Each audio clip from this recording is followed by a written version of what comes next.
I've seen all these dynamics play themselves out in the Magento ecosystem. You've got the smaller independent people who kind of are more likely to kind of rage against the machine.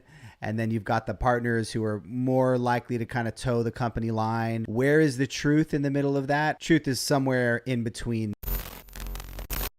Shopify email. This is a new product offering from Shopify. And this is interesting. I saw a number of different tweets yesterday about this. Obviously, some people a little feathers ruffled by the fact they're getting into a space where there are a lot of existing email products in the Shopify space and the e-commerce space in general. And, you know, the question comes up is Shopify cannibalizing their ecosystem? It's interesting, you know, sort of being relatively new to the Shopify ecosystem, having my roots in the Magento ecosystem and kind of being familiar with the partner ecosystem and all that kind of stuff, and product decisions made by the company and cannibalization that has happened, and seeing essentially the same patterns play themselves out in the Shopify ecosystem where, you know, it's interesting. I'm going to try to pull up some of these tweets. Like, for example, the first one was Dave Rodenbaugh, who said how they positioned it was hilarious. The first e-commerce focused email marketing ever, which that would be really funny. I haven't seen that language anywhere yet, but like,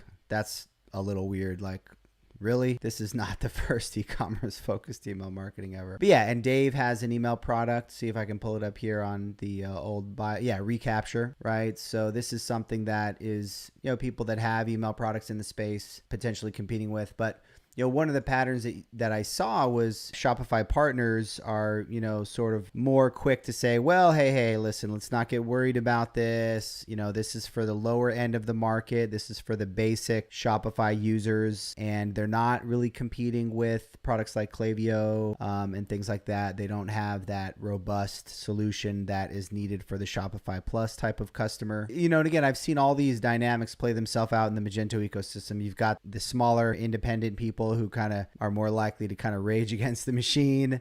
And then you've got the partners who are more likely to kind of toe the company line. Where is the truth in the middle of that? Truth is somewhere in between those perspectives. And the truth is that every platform cannibalizes its ecosystem. It happens you see it over and over and over again. You saw it with Twitter. You know, there was a time where the ecosystem of Twitter apps was huge and they killed all the APIs. You saw it with Facebook. You see it in Magento, you know, when they make decisions to bundle products into the core. You've already, I'm sure, seen it in number of different ways with Shopify, and this is just kind of the latest in that vein.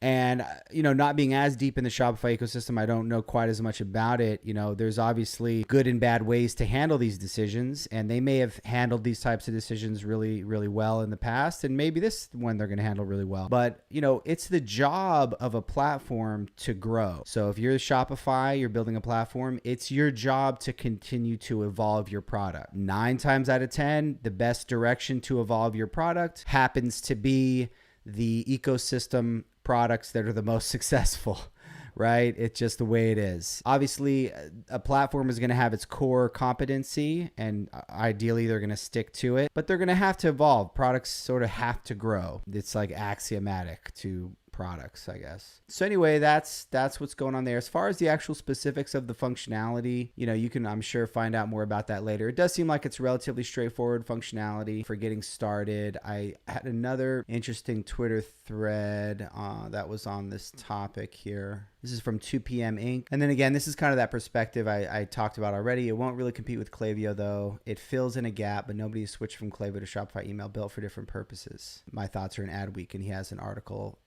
in Adweek. Then 2PM replies, so to recap, Shopify, the owner of Shopify Plus, launched a base model mail client and does not anticipate moving up market. So in other words, what he's saying here is, come on guys, they're going to move up market. They are the company that went from Shopify to Shopify Plus. The email product will move up market. There's got to be some truth to that. At the same time, you know, it's interesting. I remember seeing in one of Toby's recent video, he's been doing video Q&A on Twitter, and it was interesting. I saw him respond. I can't remember what the question was. It was something like, what's the overall purpose of Shopify? And he actually did reiterate that it's really about that entrepreneur starting out. And he said something to the effect of, you know, Shopify Plus is a meaningful portion of revenue for Shopify, but yet at the same time, really the really core focus is on that entrepreneur. And I thought that was interesting for him to make that clarification, as people like myself in the Magento ecosystem are seeing Shopify Plus just like grow really rapidly. And I have to imagine that it's an increasingly large portion of revenue for them, and therefore importance in terms of their business focus. But he did say that. And so it is possible. Comment from Steve Deckard here. Shopify is interested in building the core of what 80% of users need, common functionality that all merchants want, not the advanced configurable mid-market enterprise software that a Plus merchant needs. For that, they'll enable APIs and partner-built solutions like Klaviyo. So yeah, this definitely makes a lot of sense. It's very hard to imagine Shopify building out that full-featured advanced configurable software in the near term. Over the 2 to 5 year horizon, I have to imagine them moving in that direction. And then Webb Smith replies, but are we sure? Because they launched a 3PL instead of outsourcing ops. Another example of them doing things in-house, right? Another example of the platform evolving, the product growing, and essentially cannibalizing its ecosystem. And then they just bought a robotics company for 20x revenue, and there's a dope slide in the Ottawa office. So are we sure, that that's not going to happen? Steve replies, 3PL is a great example of this. Serious mid-market enterprise retailers are not using it. It's really the smaller retailers that are interested in using it. So again, it is possible that even with some of these major acquisitions, they really are focused on the earlier stage entrepreneur than the mid-market. But so really interesting discussion around this topic, and it will be interesting to see what direction that goes.